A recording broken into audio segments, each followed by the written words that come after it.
nice. I'm not even an A cup yet. Hey, you are. You think I'm gonna solid A? Yeah. All right. Why are we here? Hey, What is Drew, I it? see you're making a video. Yeah. It is August 10th, 2019. May 10th, 2019. I turned 35. This guy over here, Whitney Faber, he's in shape for the first time in his life. And he looks great. Show him what you look like. Stand up. Flex a little bit. He looks great. So this guy goes off to the academy and comes back and he looks the way he does. And I said, what's your secret? And he says, lift every day, always, for the rest of your life. So I started. Now we're 3 months in and I feel a little disappointed with my results. And we're going to talk about it. All right? So, like you were going to give me a tortilla, I am going to grab a tortilla. So I'm hungry. Gotta eat. You gotta eat big to get big. You know what I mean? How do I get gains and not gain fat? Because I've definitely gained strength. Talk to me about this. Well, I think it's well, we talked about this before, right? I think it's for sure diet. That's it, and the way you live. Specifically what though? So I think it's macros, or it seems to be macros. In my experience, that's it. But really, like, you just eat as much as you can of two basic things, and it's chicken and rice, and that's it. There's a lot of people that say that things like red meat, steak, beef are important because the micronutrients and the trace minerals, the B vitamins, fish, definitely, but you look at the movie stars and the superhero diet, it's all about chicken and rice all day long. But that's the thing is, like, I think simplicity is the key, because like every time that I went into the gym, it was always, there was a lot of people who have complicated workouts or doing complicated everything, and it's like, no, just keep everything as simple as possible.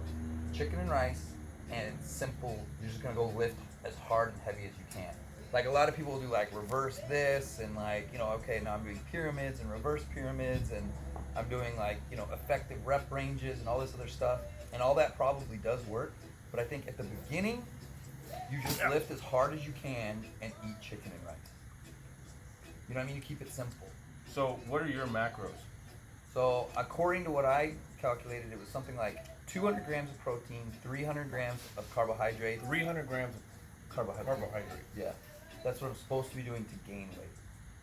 Yeah. So the thing that switched in my mind was like, okay, we're going to try and gain weight. So I was always like 185 to 195, but I was kind of pudgy, right? You remember.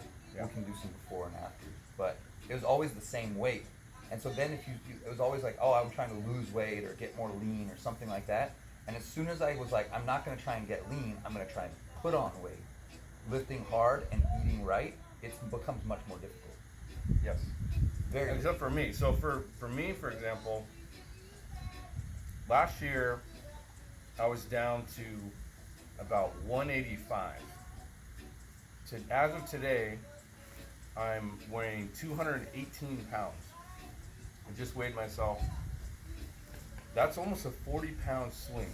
Right, but weren't you doing, like, after your heart attack, weren't you doing complete fasting?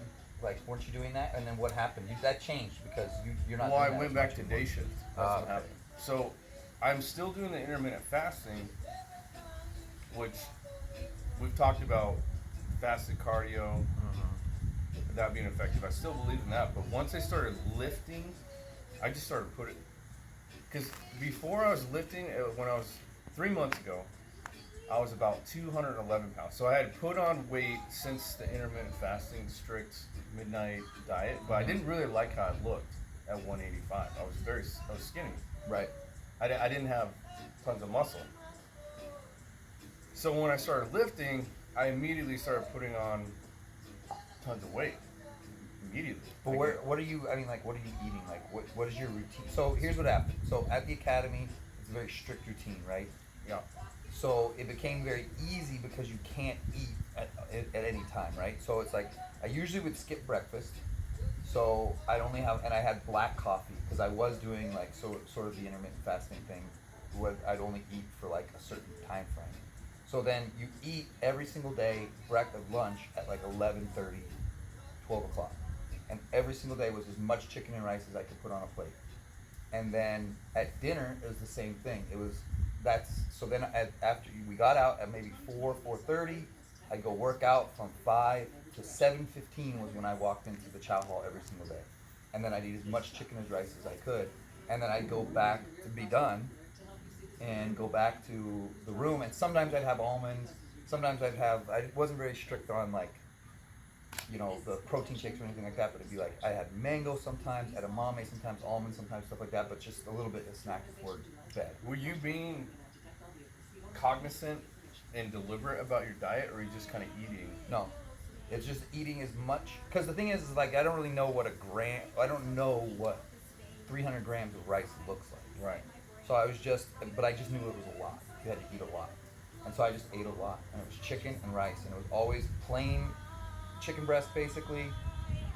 And sometimes there'd be pork, but it's usually just chicken and rice almost every single day. For lunch and dinner.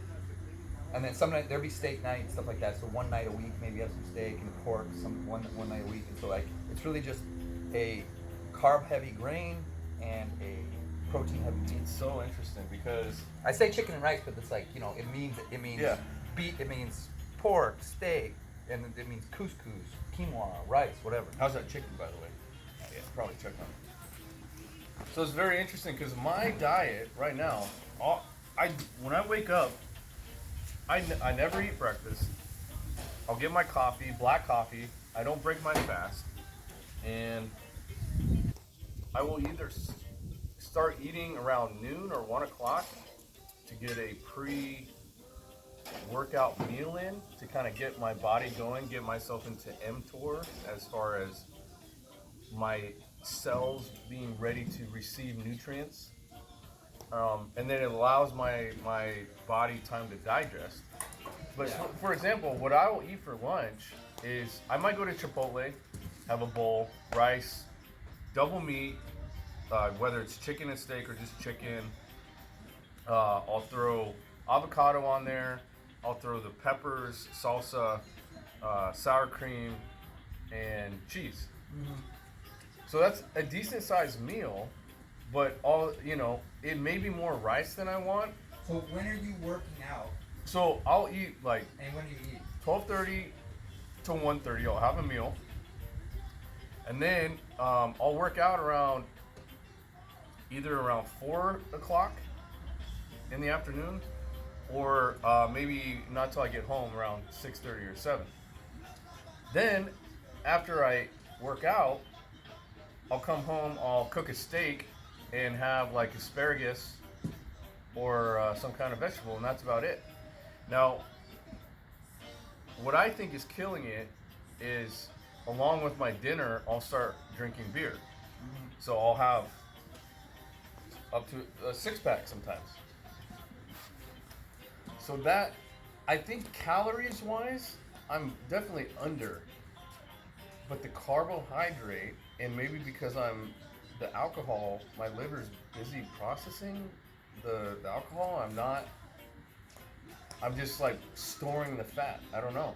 Well, alcohol is weird, right? Because it doesn't alcohol not metabolize the same way as other? So it is Right. carbohydrates. You're getting It's a carbs, carbohydrate, but but your it's also body poison. is immediately Yeah. absorbing it in your blood. So as Yeah. soon as you take a sip of it, it's absorbing through like your skin, basically, Well, on the inside of your body. And how I into your blood. understand it is that the processing of alcohol in the liver takes priority. Right. So all of a sudden you stop processing the food and breaking down the what you've just consumed, and now you're focusing on the alcohol. So a lot of the fat, the carbs that you intake, they're potentially being stored as fat. I'm not really sure, but you didn't have that same problem. Okay, so I guess now that I think about it, take it back. So at the academy, you couldn't drink at dinner because it's a chow hall, right? Right. So 7:15, I'm eating, and I wouldn't have a beer or two before bed until like maybe 9 o'clock when I'm done eating. So your body's already had that chance to start. So maybe that is a thing, because I have noticed Like since I timing got of back that the gains have decreased. I feel like it hasn't been as.